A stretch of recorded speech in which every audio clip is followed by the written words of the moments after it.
Donc, mon nom est Philippe Pagé, je suis le directeur général de la Fédération de la relève agricole du Québec. Je suis aussi le maire de la municipalité de Saint-Camille.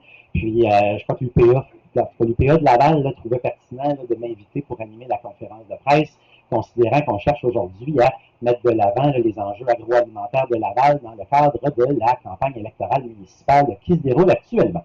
Donc, on aura aujourd'hui 4 personnes qui vont prendre la parole. On va commencer à tout seigneur, tout honneur, par monsieur le président de l'UPA de Laval, monsieur Gilles Lacroix. Donc, si vous voulez bien vous avancer au micro, monsieur Lacroix. Bonjour. Moi aussi, j'aurais aimé remercier monsieur Forgette de nous avoir accueillis aujourd'hui. C'est important que les gens sachent qu'il y a des agriculteurs à Laval qui sont capables de prendre la parole quand c'est le temps. Et je voudrais également remercier tous les gens qui sont ici, peu importe, là, les élus, monsieur, madame, tout le monde, ceux qui veulent entendre ou ceux que la question agricole les préoccupe. Fait que je vous souhaite la bienvenue aujourd'hui. Et sans plus tarder, je vais commencer à vous lire ce que nous, les agriculteurs, on souhaite qu'il se passe à Laval. Chers candidats, dans le cadre des élections municipales, le but de cette conférence est de vous sensibiliser aux réels enjeux de l'agriculture lavalloise, tout en partageant l'inquiétude de notre communauté quant à la pérennité de l'avenir de l'agriculture dans le temps. Les défis en agriculture sont de plus en plus grands. Laval, par sa densité urbaine hors du commun et le schéma d'aménagement particulier de sa zone agricole, subit des pressions de tous côtés. La zone agricole crédible et permanente que l'on a protégée en 1988 est convoitée par tous. Depuis le déploiement de l'UPA à Laval, le syndicat local a toujours cultivé une bonne collaboration avec la ville. Nous souhaitons poursuivre cette collaboration. Cependant, dans les dernières années et demie, on ne vous comptera pas de menterie. Les relations ont été plus difficiles. L'immobilisme ou bien cette lenteur inexplicable dans certains dossiers aura certainement irrité nos agriculteurs. Le premier dossier en question est le remembrement et le goulot d'étranglement de son processus administratif. En 1988, les agriculteurs et les instances politiques ont pris la décision de protéger et conserver la zone agricole. Encore à ce jour, c'est 29% de la zone agricole qui est en zone verte et je peux vous dire que c'est bravo pour avoir posé ce geste puis surtout d'avoir maintenu cette zone qui est encore là aujourd'hui. Mais ça prend un développement de l'agriculture à Laval. Actuellement, les actions prises visent uniquement à la préserver. On ne la développe pas. Pour la consulter, il faut accélérer et actualiser le processus de remembrement des terres et s'attaquer au problème des friches. Les outils autrefois mis en place sont déconstruits peu à peu. Le programme de rachat et de remembrement a débuté par Laval en 1995 pour accroître les superficies cultivables s'éloigne tragiquement de leur objectif. En 2015, le remembrement du site numéro 2 avait été identifié comme une priorité dans le PDZA. Près de 7 ans plus tard, ce souhait est loin d'être réalisé. Une telle situation reste sans réponse. L'immobilisme actuel laisse la place au retour des spéculateurs qui tentent de monnayer la forte valeur des terres agricoles. Cet enjeu avait pourtant disparu à Laval. Le deuxième enjeu qui nous concerne est la gestion des cours d'eau. Toujours dans l'esprit du développement de l'agriculture à Laval, il est nécessaire d'augmenter le rendement des terres actuellement en culture. Pour y arriver, il est capital que la Ville assume sa compétence quant à l'entretien des cours d'eau. Cela est prévu aux articles 103 à 106 de la loi sur l'aménagement et l'urbanisme. L'état actuel des ruisseaux est déplorable. Cela a des graves répercussions sur l'agriculture en réduisant d'autant les rendements agricoles tout en créant de nombreux milieux humides à l'intérieur de la zone crédible et permanente de la MRC Laval. Pourtant, des zones humides, bon nombre d'entre elles sont un résultat d'une inaction. Compte de malheur, vous tenterez prochainement d'en protéger une majorité par l'entremise du nouveau code d'urbanisme. Nous nous sommes vivement opposés à cette intention par le dépôt de mémoire étoffée. Dans sa forme actuelle, ce nouveau code d'urbanisme de Laval soustrait environ 265 hectares de l'usage agricole à l'intérieur de la zone permanente. Il est encore temps de revoir et d'ajuster le CDU avant qu'il s'officialise. Il faut réagir maintenant et garder ses terres nourricières. À propos du nouveau code d'urbanisme, la Ville a exprimé son souhait de libéraliser la vente des produits de la ferme sur son territoire. Cela s'est concrétisé par les haltes estivales qui ont été plantées dans certains parcs.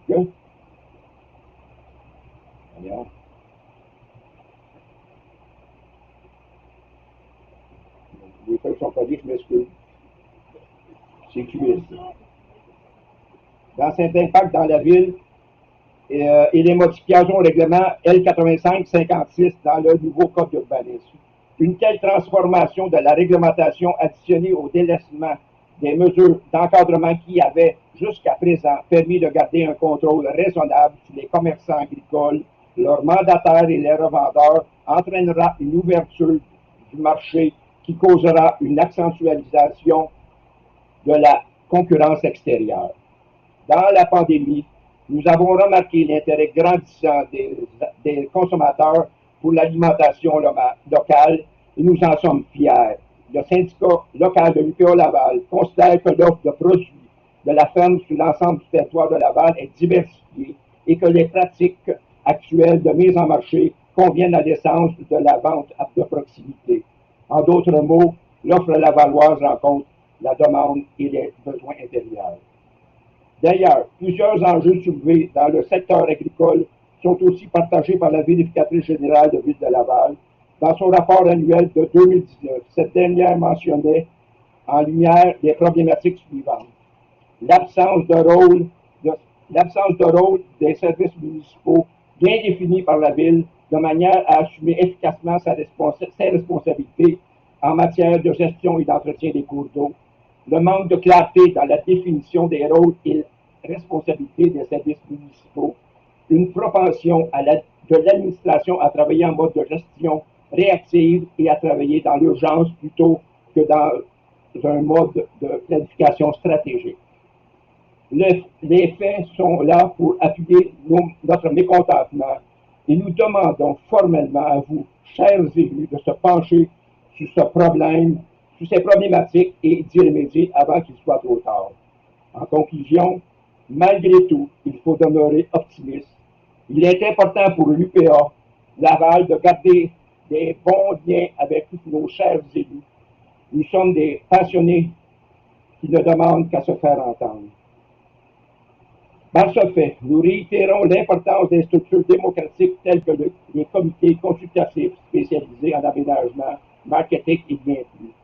Les producteurs agricoles de Laval désirent contribuer de leur connaissance et leur expérience terrain à l'atteinte d'une vision viable afin d'assurer la perpétuité des activités agricoles à Laval.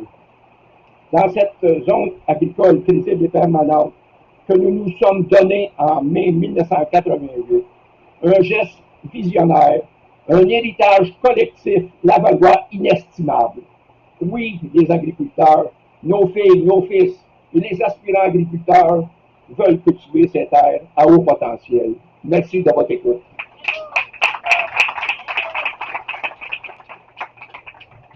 Merci beaucoup, M. Lacroix. Je suis très content que vous puissiez mentionner ce que vous avez dit aujourd'hui.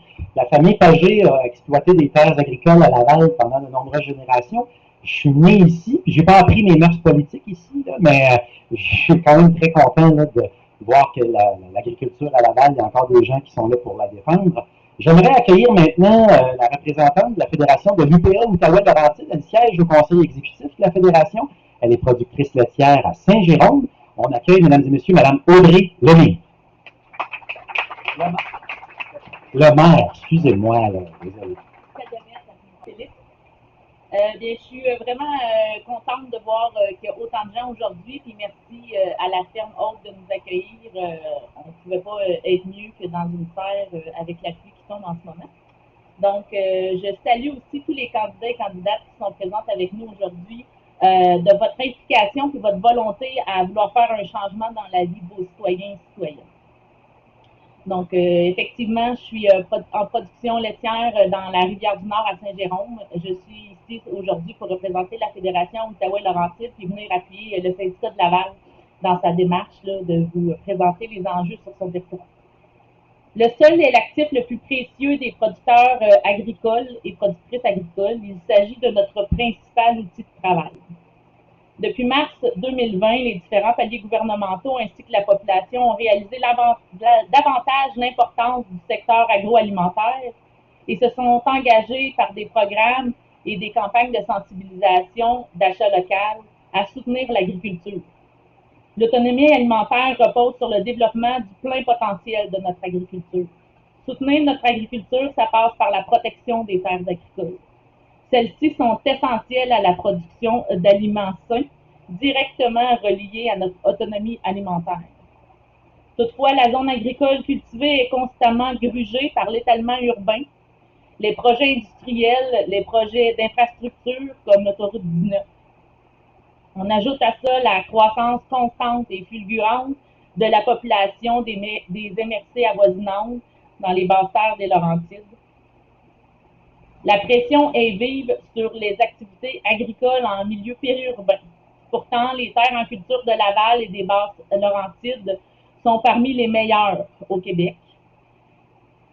Elles allient des caractéristiques uniques qui permettent un large spectre de production maraîchère, animale, céréalière. Je tiens à rappeler que la zone agricole cultivable au Québec ne représente que 2% de son territoire. À titre comparatif, en France, c'est 58% de son territoire.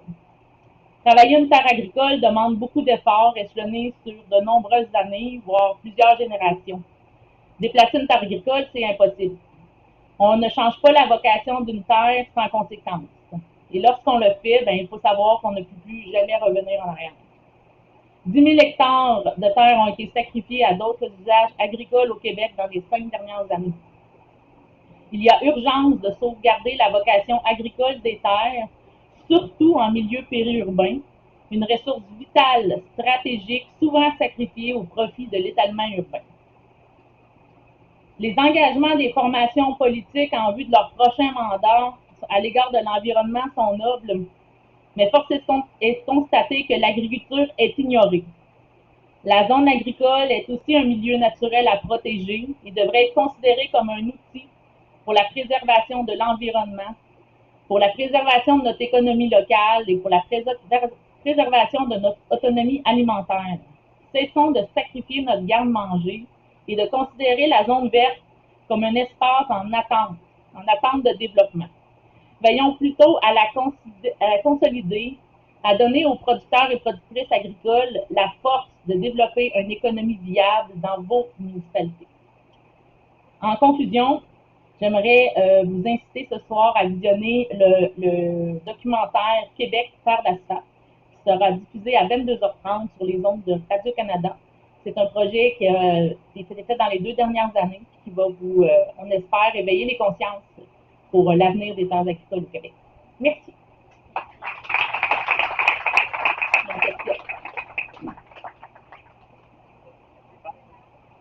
22h30 sur les ondes de Radio-Canada. Québec, terre d'asphalte.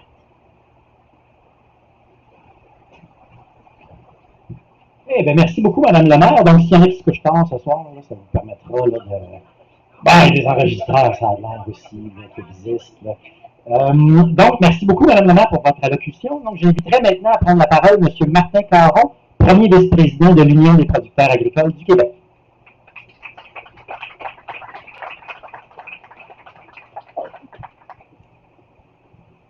Oui, j'ai tout le temps tendance à jouer avec le micro quand j'arrive. Bien, bonjour tout le monde. Je suis bien content d'être avec vous aujourd'hui. Et je ne serai pas innovant dans mes premières phrases dans un premier temps. Remercier Mathieu de nous accueillir ici, vraiment grandement apprécié. Féliciter aussi Gilles et Audrey par rapport à des discours, parce qu'il ne me reste plus tellement de choses à dire. Ah, je pensais que ça prend tout le temps un spécialiste, là.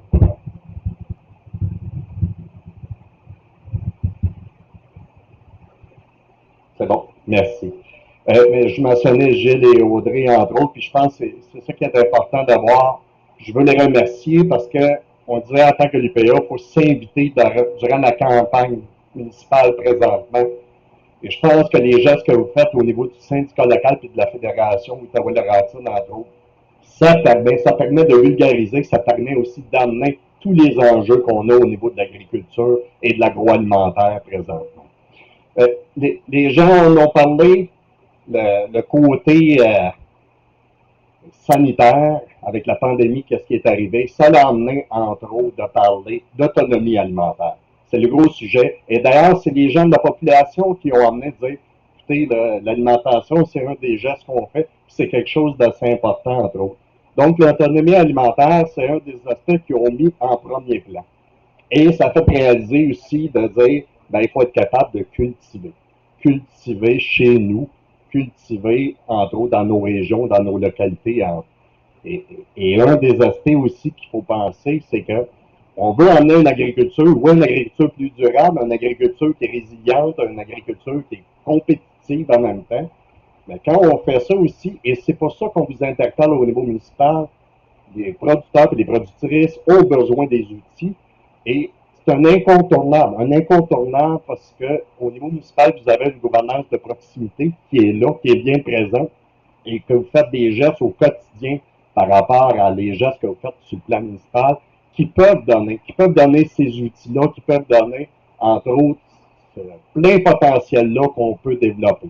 Moi, je regardais, puis c'était vraiment intéressant. Puis ceux qui l'ont pas fait, je vous invite à lire toutes les pancartes qui sont là en l'entour, là, qui expliquent, bon, ben, l'agriculture ici à Laval, ben, c'est quoi présentement, là? C'est quoi, puis c'est quoi le potentiel aussi qu'on peut aller. Naturellement, on a des enjeux.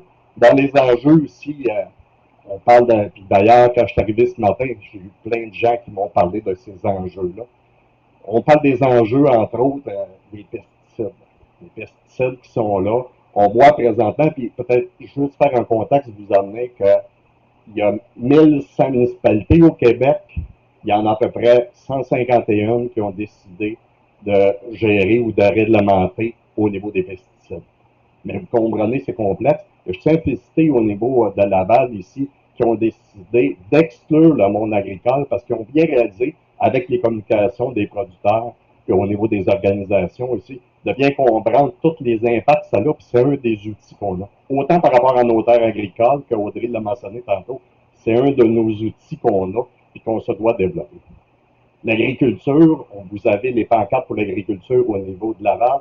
Je peux vous mentionner que l'agriculture, au niveau du Québec, c'est 40 000 personnes. C'est des productrices et des producteurs qui sont là. C'est alentour de 26 000 entreprises agricoles qui sont là. Puis il ne faut jamais oublier aussi nos producteurs forestiers qui sont là aussi. On a plus de 30 000 producteurs forestiers qui sont là, qui mettent en marché à chaque année. Et c'est des grandes recettes au côté monétaire. Ça, quand on fait des gestes au niveau municipal, mais au niveau du Québec, ça représente 10 milliards au niveau du chiffre d'affaires côté agricole et agroalimentaire. Puis ça représente à peu près 4,3 milliards de dollars de chiffre d'affaires au niveau forestier.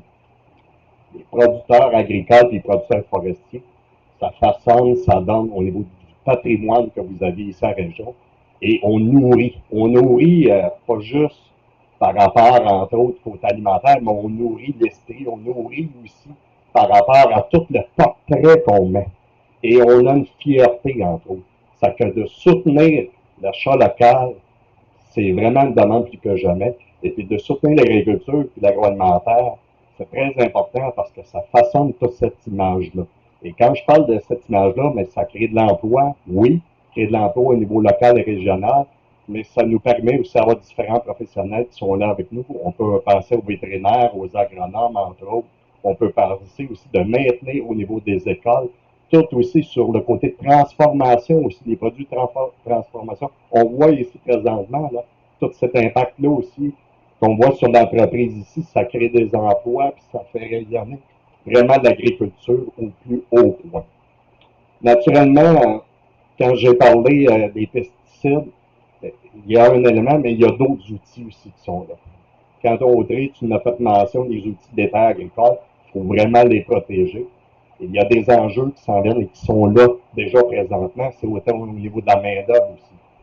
Et moi, je veux vulgariser ça bien simplement, c'est quand c'est le temps des entreprises qui sont là au niveau commercial et industriel, qui sont là, qui veulent s'implanter, ben, les conseils municipaux essaient de développer des outils et d'essayer de les aider.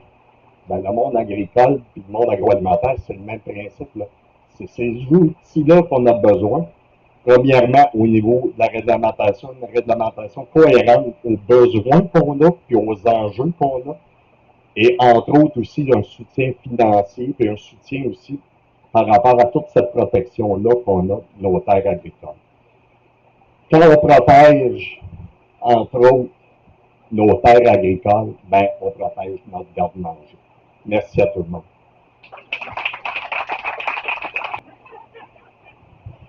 Je rigolais tantôt, ma mère est allée à son bal de finissant avec Benoît Forgeon. Je me suis dit que je suis passé à ça de mesurer 7 pieds, moi aussi. Malheureusement, c'est pas arrivé. L'organisation souhaitait avoir peut-être un invité surprise, là, puis on a pensé à Elvis Presley, mais on ne l'a pas trouvé. Puis à la place, on vous a trouvé le journaliste, l'idéateur du documentaire qui va diffuser ce soir, Québec Terre d'Asphalte. Je vous inviterai à accueillir chaleureusement leur dernier orateur pour la journée, M. Nicolas Messier.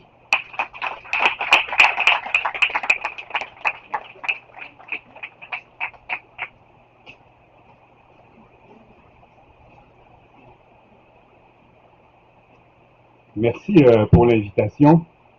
C'est ça, le documentaire s'appelle Québec Terre d'Asphalte parce que il y a 40 ans, M. Garon, qui était un avocat et un économiste, qui comprenait très très bien ce que l'agriculture est, c'est un multiplicateur économique, et chacune de nos fermes, un peu, c'est un siège social en campagne. Ça génère de l'emploi, ça nous permet de nourrir, et il avait entrevu, on peut dire que c'est un visionnaire, il a fait la loi de la protection du territoire agricole. Je remonte il y a 10 ans, je trouvais ça important, ou même 11 ans, je trouvais ça important de recueillir son témoignage dans le but d'en faire un documentaire. Donc, je l'ai rencontré à Lévis, il m'a parlé du contexte dans lequel avait été votée la loi. Et moi, en même temps, je fouillais un peu l'histoire de l'étalement urbain. Je vous donne un petit peu la genèse. Par exemple, j'ai vu des producteurs, en tout cas un en particulier, un producteur octogénaire qui était à Saint-Janvier, et sa terre était enclavée entre la 15 Nord et le village de Saint-Janvier, à un jet de pierre d'un bel hélicoptère. Et ce monsieur-là, il a racheté sa terre de Mirabel. Sur sa terre, l'été, les gens coupaient les fils de barbelés pour aller faire du VTT dans ses récoltes. L'hiver, du skidoo. Et vous comprenez que le monsieur, à un moment donné, il en a eu assez. Il aurait voulu vendre sa terre peut-être à une organisation, à quelqu'un pour qu'il puisse la reprendre. Il ne l'a pas fait et il l'a vendu à des promoteurs. Donc, je pourrais dire ceci, quand vous allez voir le documentaire, on dit que les terres agricoles, c'est un bien public, mais elles reposent entre des mains privées. Et dans je vous dirais, dans la CMM, la Communauté métropolitaine de Montréal, mais c'est vrai à la CMQ, la Communauté métropolitaine de Québec, les producteurs, à un moment donné, sont confrontés à deux choix, ce qui les met en deux classes. La première, c'est celle qui a de la relève. La seconde, c'est celle qui peut vendre à un promoteur. Donc, il y a un conflit énorme et il n'y a pas d'outils. Moi, en fouillant ça, là, on n'a pas trouvé d'outils. Il y en avait déjà eu un, mais là, je passe dessus. Donc, les municipalités ne sont pas équipées pour racheter au prix du marché les terres agricoles qui ont beaucoup augmenté. Maintenant, si j'arrive à Laval, ce qu'il y a d'intéressant ici, c'est un vrai laboratoire, si on peut dire, mais un triste laboratoire au sens où les producteurs se sont battus bec et ongles pour défendre un petit peu moins de 30% de leur territoire agricole. Maintenant, en interviewant, pour ne pas le nommer, M. Guy Garand, qui est l'ancien, ça s'appelle le CREA, le Conseil économique de l'environnement de Laval, lui, à son compte, il a fait une enquête et il a trouvé qu'à peu près 50%, un petit peu plus 50% des terres agricoles n'appartiennent plus à des agriculteurs. Alors, pourquoi ces gens-là achètent des terres? Dire, est-ce que les terres agricoles devraient appartenir? C'est l'outil principal des agriculteurs. Qu'est-ce que quelqu'un qui est non-agriculteur achète? Pourquoi? Donc, ce qui arrive, c'est qu'avec la A19 que vous allez voir, là, il y a une pression énorme, vous le verrez, mais c'est comme ça que nos terres sont grignotées.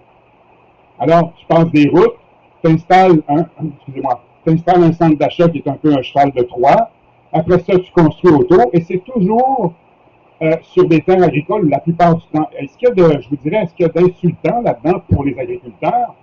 C'est que on peut le faire en zone blanche. On peut construire en zone blanche, mais non, on s'en va sur les terres agricoles. Et je termine là-dessus, vous verrez, on a interviewé un urbaniste émérite qui expliquait un peu pourquoi c'est comme ça. Dans le fond, c'est que l'île de Montréal, un tiers de la ville de Montréal aurait pu être construite. À la place, ils ont été faire l'île des Sœurs. Ensuite, ils détruisent les milieux humides, surtout les grands promoteurs. Mais ce que je cherche à dire, c'est qu'un tiers des terres de la ville de Laval, auraient pu être construites. C'est des terrains à décontaminer. Alors, qu'est-ce qui s'est passé au cours des 40, 50 dernières années, surtout depuis l'aéroport de Mirabel? Vous avez une concurrence entre les villes. Laval a concurrencé Montréal pour se développer. Après ça, Boisbriand. Après ça, au point qu'on est rendu aujourd'hui qu'on ne sait plus où est la couronne 1, 2, 3 et 4, si vous voulez, de la 15 Nord. Je la prends là, de Saint-Jérôme à Montréal, ou si vous prenez Saint-Hyacinthe à Montréal, c'est le même modèle. Jusqu'où on va? En plus, quand vous prenez vos automobiles, c'est un grand stationnement. Ça déborde sur les voies, ça va dans les rangs des agriculteurs qui sont là.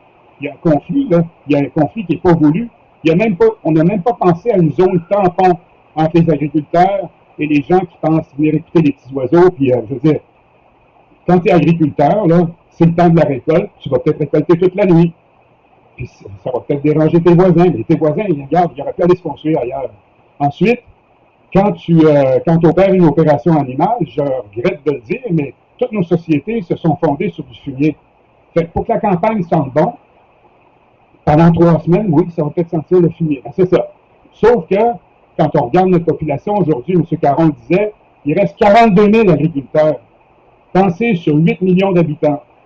Quand moi je vais à la radio pour essayer d'expliquer l'agriculture ou l'agroalimentaire à des gens qui habitent sur le plateau de Montréal, vous rendez-vous compte, en 8 minutes, c'est quasiment impossible. Donc, ce fossé-là, si vous voulez, entre la ville et la campagne, dans le documentaire que vous verrez peut-être ce soir, mais c'est vrai que c'est à 22h30, moi je couche à cette heure-là, mais ça repasse à tout TV. Donc, l'idée là-dedans, c'est d'amener une réflexion, excusez-moi, et elle ne peut pas, la responsabilité, c'est ça mon principal message, là, la responsabilité de la pérennité du territoire agricole et de l'agriculture ne peut pas reposer seule sur les seules épaules des agriculteurs. Et c'est là qu'on a besoin de repenser l'aménagement du territoire, repenser surtout, je vous dirais, ce qui est le moteur économique, le bulldozer économique, c'est la fiscalité municipale. Donc ça, là, je veux dire, même le ministre de l'Agriculture ne peut pas toucher à ça, ça vient d'en haut. Voilà, je vous remercie beaucoup.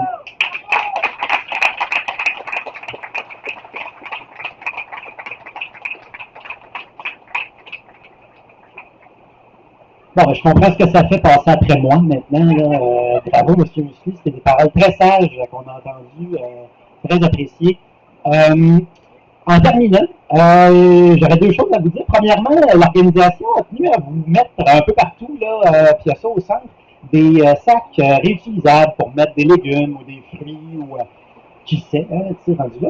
Puis, à l'intérieur, vous trouverez un petit fascicule où on aborde des enjeux agricoles, puis un peu des positions là, de l'Union des producteurs agricoles là-dessus. Donc, on vous invite là, à en prendre, là, il y en a en masse, n'hésitez pas. Puis, pour finir, évidemment, notre conférence de presse, je voudrais remercier l'ensemble des candidats, des candidates qui se sont déplacés aujourd'hui pour venir entendre les producteurs.